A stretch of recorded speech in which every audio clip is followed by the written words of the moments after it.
We've been living what we teach, and it hasn't been easy. So, for the past 7 weeks, we have actually uprooted our entire life, and we have moved to my childhood where I was born and raised, and we're now living in my childhood home. And the reason being is we're taking care of my mom. Okay. And so in this time, we've really had no idea what this was going to look like or how it was going to go. But the Bible does say to honor your father and your mother. And so we are here right now to really give you, some tips on what that could look like. And just kind of help you and share what we've been going through, the good, the hard, and everything in between, so that we can just kind of help you when your parents are aging. Hi, everybody. We are Mike and Brenda Baker, and today we're talking about when family duty and marriage collide, our real life story.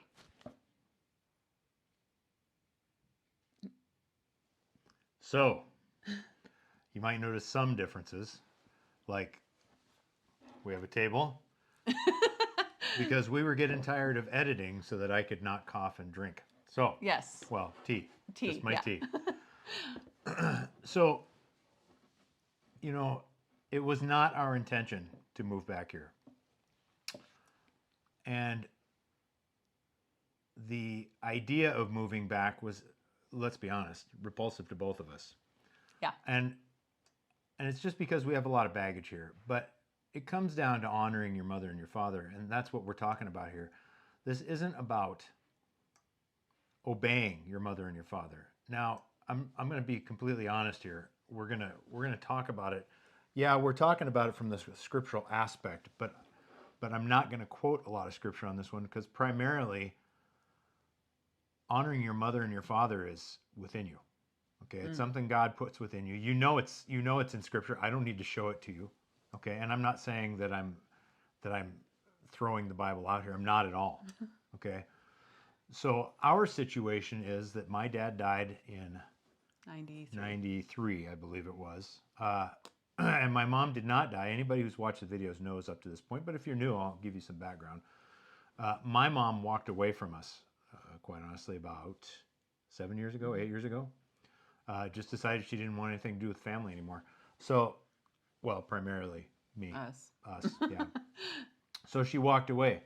I'll be completely honest. It might sound a little crass, but it was a blessing.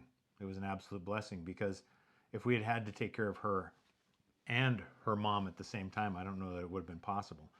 So Brenda's dad died 2018. So that left her mom. And her mom's a great gal, and we get along great. We're not saying that at all, but there are issues, boundary issues. So when scripture talks about honoring your mother and your father, of course, honoring your father in heaven, honoring your father on earth is practice for honoring your father in heaven. Okay? Of course, honoring your father in heaven involves fear. Okay? Fear of the Lord is the beginning of wisdom. And so it's really important, for one, for a mother and father to be honorable. And it makes it that much easier for kids to honor them. But in this particular situation, Brenda doesn't have positive memories here, not because her mom was terrible, and we're not going to go into all the ifs, ands, or buts about it, but because not all the memories were, I guess, what you would think they should be. Do you want to speak to that?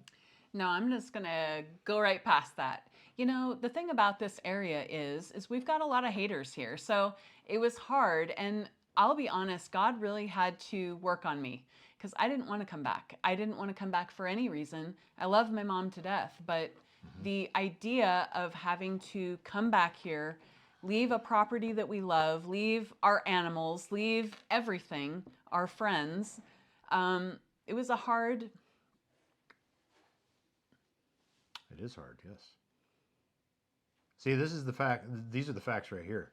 We sold our cows. We sold our chickens. We sold everything.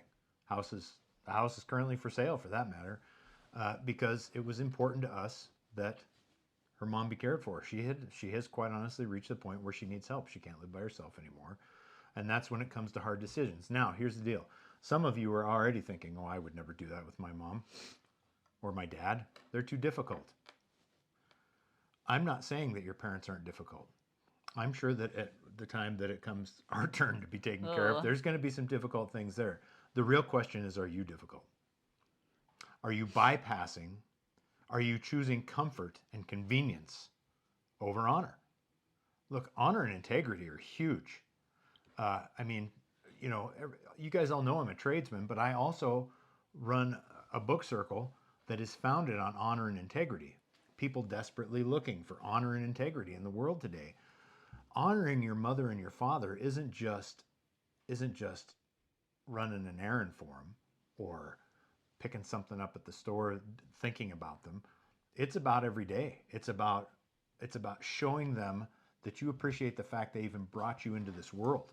Because I got news for you, and I've said this before, out of all the people in history that have lived and all the people in history that will have lived to Judgment Day, God said that your parents, like them or not, were the only people who could turn you into the person you needed to be. My dad, not a stellar dad, not a great dad, told me I was dumb all the time. I'll tell you what, I don't know that I would be who I am today had I not had to endure that as a kid. Had I not had to endure hating conflict and having to learn how to deal with it the hard way. I mean, this is all about us and what we choose to do, not about the choices our parents have made, as we have found this out. Now, yes, I'm doing a lot of the talking. This is a difficult subject for both of us, and let's be honest, I'm the less emotional one. Yeah. Yes? Okay. Do you have anything you want to throw in? Not yet. Not yet? So, look, what does this have to do with blended families? Actually, it has a lot to do with blended families, because with blended families, you got even more parents you got to worry about, or more in-laws you got to deal with, or just more, right? But not everything we talk about here is blended family specific. A lot of it is marriage specific. This is a marriage issue. We're Gen X. Many Gen X that we know are now dealing with ailing parents. Some are great people, some not so great people.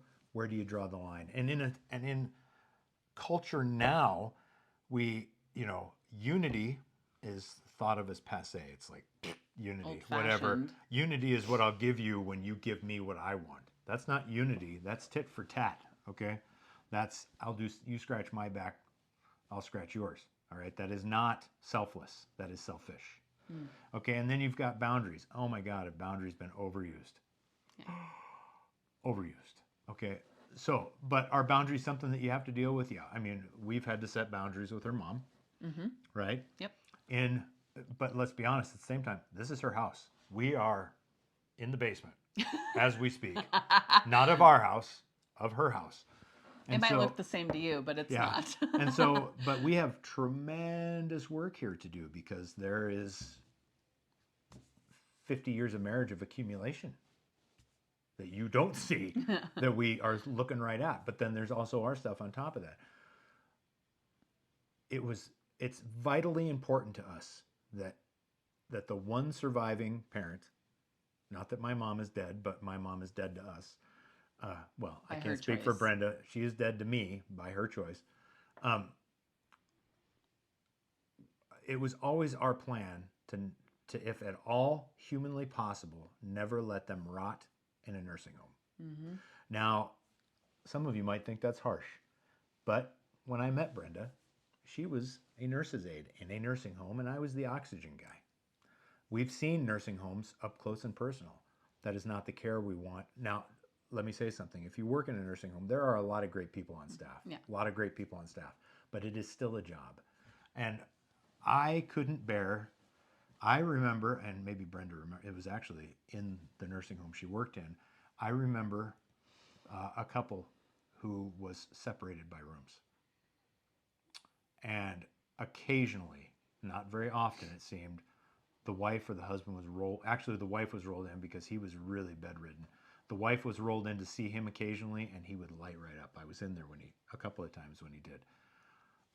Never do I want that situation for my mother-in-law. Never. never. And I made a promise to them a long time ago that we would care with that for them as best we could. And that is exactly what we're doing. So we chose God's design to honor her mother. She couldn't do it anymore, and it was time for us to step up, not step away. And really, what that's looked like for us is we have uprooted everything. And so, what does that look like? Well, here's a tip that I want to share with you. Keep yourself in a position where you can turn on a dime as your parents start to age. Mm-hmm. The reason being is we made this massive move with zero prep, pretty much.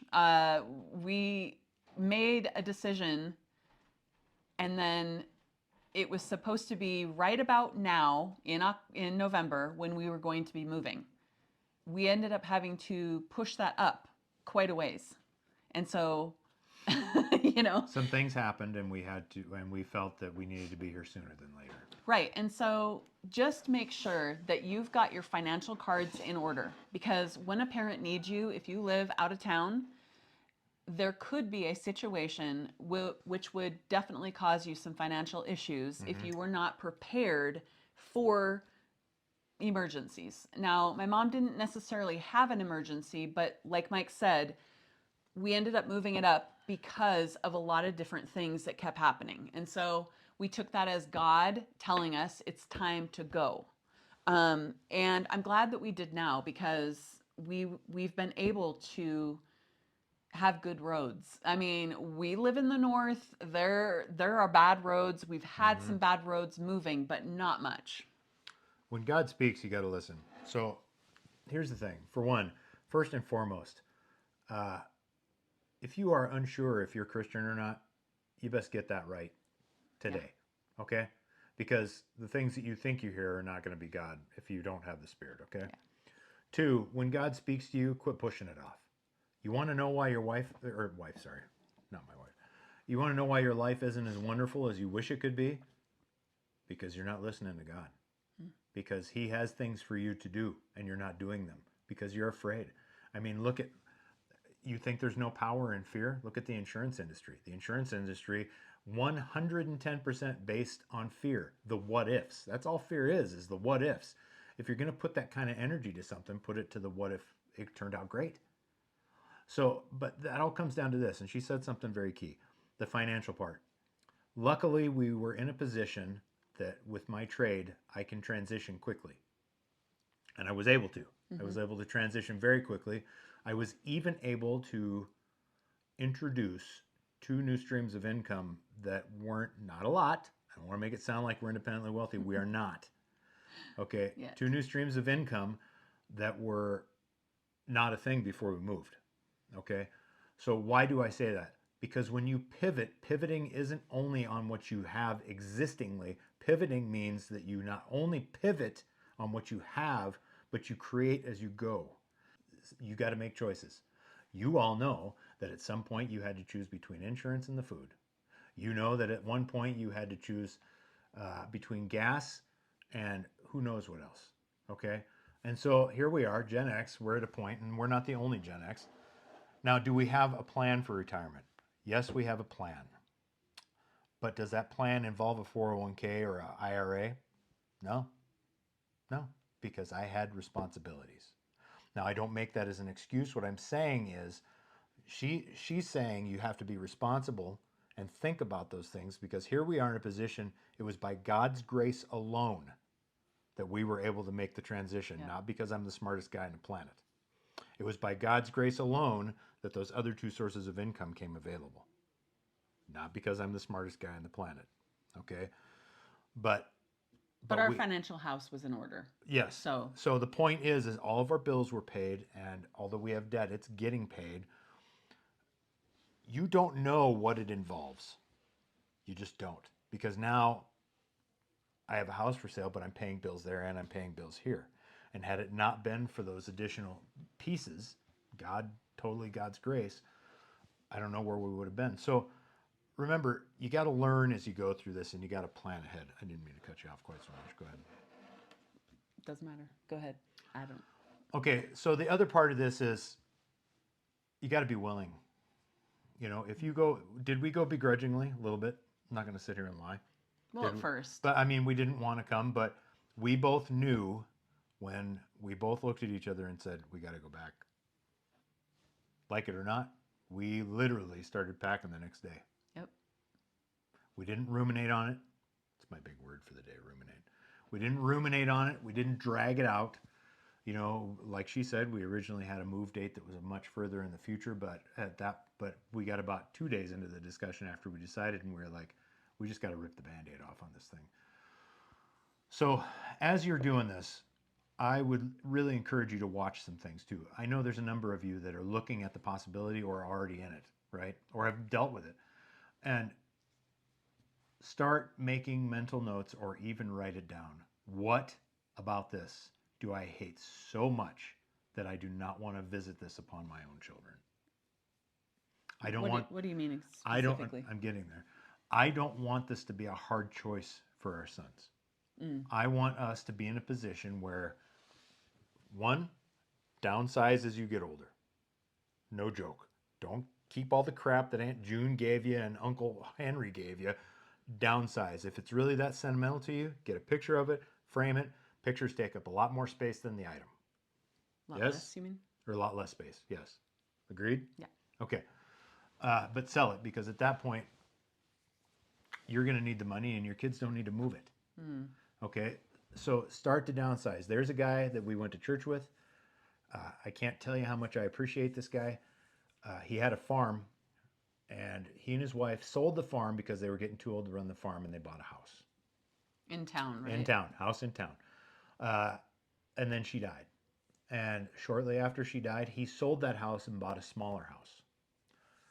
As he got up there, I think he's in his 70s, late 70s now. I would say. Still very active, but as he got to a certain age, he recognized he was having trouble getting in and out of the tub, things like that. He sold that house to move in to an in-law suite with his son. Why? He didn't want to be a burden.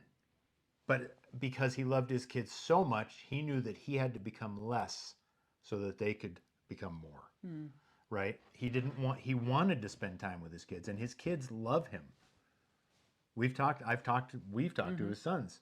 We got some chickens from him. We talked to his sons. His son, absolutely, totally concerned about dad. And Loves adored his him. dad, adored his dad. Would have put up a whole other house for his dad, but his dad didn't want that. His dad wanted simplicity for his son. And so make those mental notes. I can't even begin to tell you. Don't assume things with your parents and don't assume things with your kids. So Yes.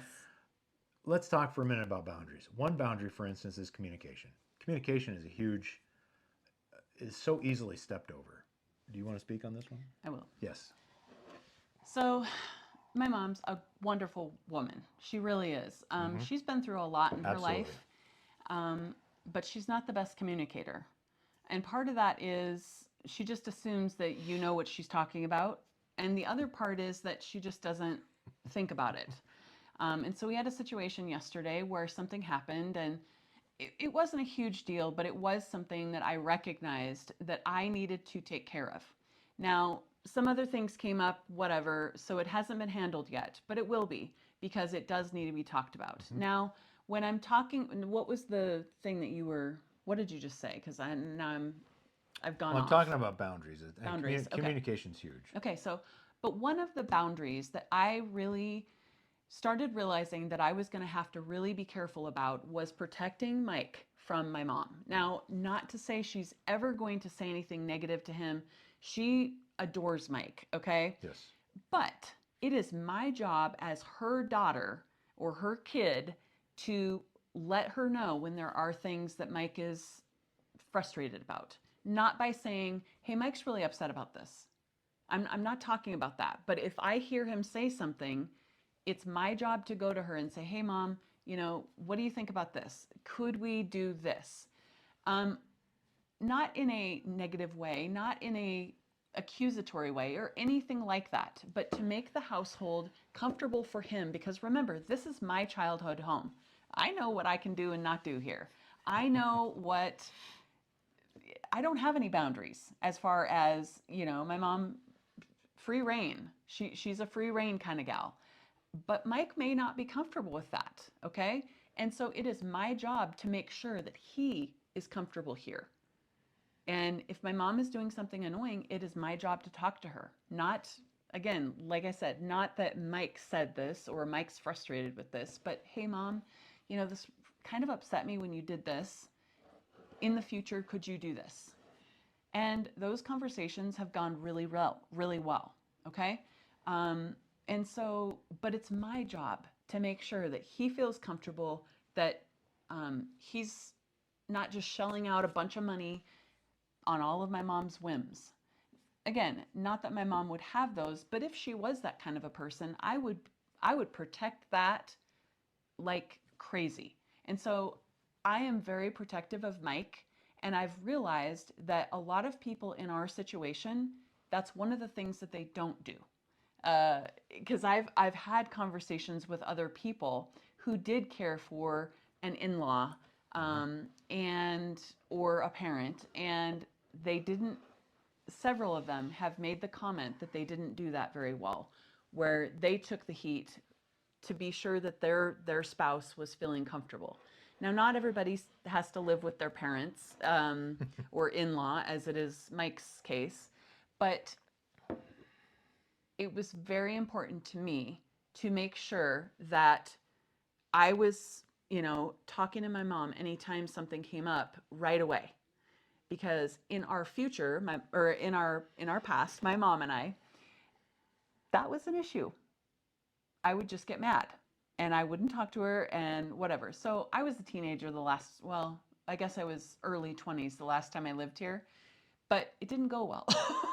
And so I want this to be a positive experience for Mike, but also for my mom and myself. And so the more that I've like really thought through different things, the more I've realized it's so, so, so important to have these conversations, have those hard conversations up front.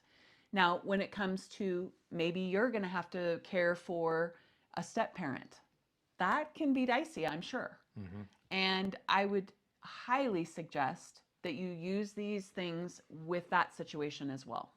Yes. Okay, let me speak to the comfort part of that for a minute. Mm. I don't want it to sound like she just expects me to do nothing around here. No. That is not what she's talking about.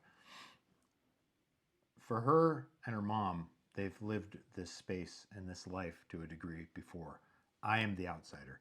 And I've always told my wife, scripturally speaking, she is my worry. Her mom is her worry. Okay? And I don't mean that I don't do anything for her mom. That's not at all what I'm talking about. But I am more concerned about how Brenda's going to be affected by something than I am per se her mom's going to be affected by it. And then she in turn is more concerned about how her mom will be affected by something. And so it's just a chain. It's not that we don't care about each other. That's just the rate. That's the flow. Okay. So right now, like I said, I work full time and I have these other two gigs, and it takes a lot of time. So there's not a lot here that I can do during the week because I'm very busy, because I'm supporting two households. And when Brenda says she wants to protect me, that's what she's saying. Her mom, we had to, establish with your parents, which money is which. We had to do that here. Yeah. Mom, this is your money. This is our money. This is what we'll handle. This is what you're going to handle. Similar to a roommate situation. Just similar to a roommate situation. And she's more like our child at this point. And she Not is, that she's being childish. No. But she is, as she ages, is getting more childlike, and she needs some reminders. Yes. That's just the transition that we're in. But let me be abundantly clear. What we want for her is for her to have the best life possible until the end. Yep. That's why we're here. This is the key to honor your parents. To want the very best for them like they did for you until the very end. And so this is just our time of responsibility. We knew it was coming. We didn't know exactly when, didn't know exactly what it would look like. We had this discussion long before we made this move. years ago. We've had this discussion probably once a year for the last, I don't know how many years, or a couple times a year. We knew it was coming. We've done our best to prepare for it, but I'm going to tell you straight up, there's nothing to 100% prepare you for it. But look, I felt it was important that we cover what we've been doing the last 7 weeks and why. Because I think a lot of you are way too comfortable in your lives. And I don't say that to be mean. The whole idea of earning a living and doing the things you want to is to get comfortable. It's to be in a space that is yours, that you know nobody can just traipse into and do anything to you because this is my space. But at this time, this is no longer my space. It's my borrowed space. I don't have a space. My stuff, if you were looking on the other side of the camera right now, would see that my stuff has borrowed space too. And so, but it was more important to us that her mom have the dignity that she deserves. And so, I mean, look through Scripture, guys. Scripture is not full of comfort. It's full of comforting words, but it's not a bunch of people who are comfortable on a couch somewhere. It's people who are out doing the work. This is doing the work. Okay? I mean, I can't. Culture these days really rubs me raw. I'm not going to mince words on it. Really rubs me raw. Honor and integrity are something that you find on a page in an old book. And culture has crept into the church so heavily that I cannot in my head understand why so many people in their churches expect the church leadership to do everything while they just come and park their butt in a seat and then leave. We have potluck. Oh yeah, they'll make something for that. Oh, real work? Oh no, sorry, I don't have time for that. But I can bring a casserole. That's check the box Christianity. I put my butt in a pew or a chair. Check the box. I talk to some brothers and sisters, even though I don't really like them. Check the box. I made it 3 out of 4 Sundays this month. Check the box. That is not what Paul and Peter did. And can I? Yeah. And one of the things that we notice within marriages, especially blended families, is that the couples that struggle typically are the couples who aren't doing anything. Mm-hmm. They're wanting to be served, but they don't serve anyone else. And that's the key right there. So please don't be that kind of a Christian. Get out there, get off your butts, and do something for other people. It is not all about you. You can make your life exactly what you want it. And part of that is by serving other people, and not just the poor, not just the people that are comfortable to you, anyone. And the biggest thing I would say that you got to do when this time comes for you, whether it be moving them in with you, you moving in with them. Why didn't we have her come move in with us? Well, quite honestly, there's a lot of reasons, but a lot of it had to do with mobility. The house that we were in was not conducive to good mobility for her. And so that's a tip as well. Yeah, it is. Think about your future. Yeah. And don't be selfish because you just don't want to leave your house. How you can't expect your parent to live in their room and the bathroom the entire time. Yeah. They got to get out. They need sunlight. They need grounding. They need interaction. They need to see family. That's why they're coming to live with you, or you're going to live with them. Her mobility had gone right in the toilet, to be perfectly honest. And since then, that's our dog mobility, saying hi. her mobility is tremendously higher now. Yeah. I mean, still struggling, but she gets out. She's making it to church. She's getting out to see friends. She's doing things. Mm-hmm. All right? Simply because we're in the house even. And you just don't understand how important it is. You can't treat it like a chore. You have to treat it like an honor. It's an honor that we get to help her finish strong. Right. Even though, it's a hassle. Yeah, we have bad days. However, the one thing I was getting at was, when this time comes for you, make sure that you carve out something for you. All right? What I mean by that is you need a solid hobby. I picked up a hobby that a lot of people look at me sideways for right now. It's adorable. But I do it as often as I can. But does it help? Yeah. Yeah. Brenda has gotten to the coffee shop more, which I'm fine We with. live really I close know. to the best coffee shop. And so. I don't care if she goes once or twice or 3 times a day for that matter, if it gives her that break she needs and the get out. She's reconnected with a couple of people that she adores. Mm-hmm. Yeah. You know, and so it's not like we hate everybody where we're at. No.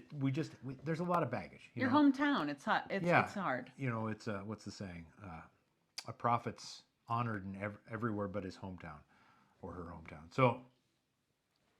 So the point here is the only person that knows the right thing to do when it comes time for you is you. And God. And God, but is you. And I say that only with the caveat that typically you know what the right thing is to do because God's pushing you on what the right thing is to do. He's saying, excuse me. And you're like, what is that? So Right. you got to listen.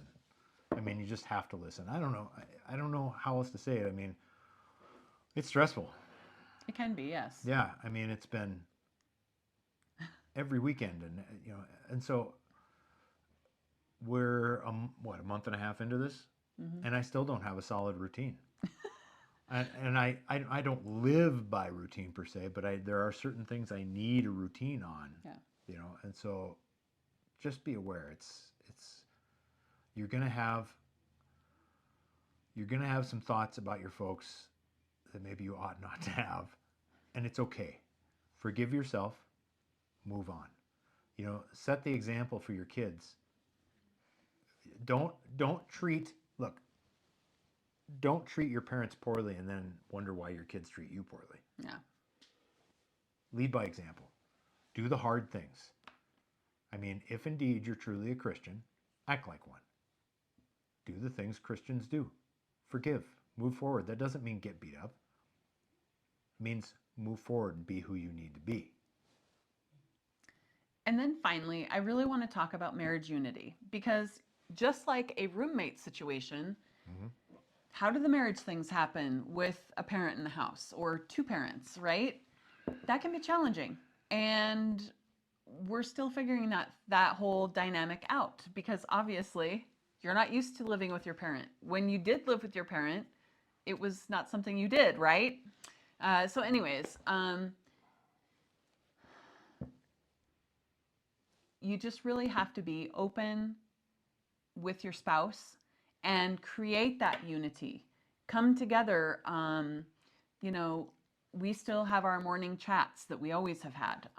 Those are a very good way for us to catch up, but also to see what we're doing for, you know, each other is doing for the day, or, you know, we talk about anything that we need to do for each other, that sort of thing. So there can still be unity. It's just like Mike was saying, the whole thing has shifted. And so now it's time for us to start figuring out what this looks like now. And so just be patient with yourself, but also your spouse. And when there are things that come up that are hard or you get upset or whatever, just be that much quicker to have those conversations right away so that they don't fester. Because a situation like this, I could see how that would make it a lot harder to have those hard conversations if you already struggle with that. Now, I don't personally. I bring things up whenever I need to because I never want to have it be this ongoing thing that's always happening. We haven't had any struggles with each other just because I think that we both have been really good about bringing things up right away. And so, you know, you've probably already seen our other video about having the hard conversations, but this is your sign to get on board with it now before, before you're taking care of a parent or step parent or an in-law or step-in-law, whatever. Step-in-law? Maybe not. Sounds like a bad 80s. Yeah. But I would like to add one thing. Yeah. We one of our more popular videos was the one we did on menopause and perimenopause. And that doesn't stop for women when it comes time to take care of their mom or dad. Yeah. Both. Just saying. That's fun. Attitude is everything. And just keeping yourself in check. Yeah. Because, you know, there's been some things where I've just been super frustrated, and I know that I feel so frustrated because of all the changes my body is going through. Mm-hmm. And so I've tried to really keep it in the forefront of my mind. Another thing that Mike has done, he did earlier, you know, before we filmed this video, actually, there was a situation that came up and he just asked, "Hey, do you need to say this?" Um, and I got to thinking about it and I was like, genius. Okay, I can totally do that. And it had to do with my mom. And it went really well. And so I'm always very thankful that Mike he just asks me things, because there are a lot of things that I personally am not thinking about. I'm just trying to get through my list and do the things I need to for my mom, and still be present as a wife for Mike, and that sort of thing. So it helps me when he does that. Yep. Good job. You're awesome as usual. I try hard. Anything else? Nope. Okay, so this is a very long video, but we hope that you understand why we kind of decided to talk about this. And so anyways, if this helped you, please comment below. If you have any questions that we didn't cover, go ahead and ask those down below as well. But with that, we will see you again soon. Bye.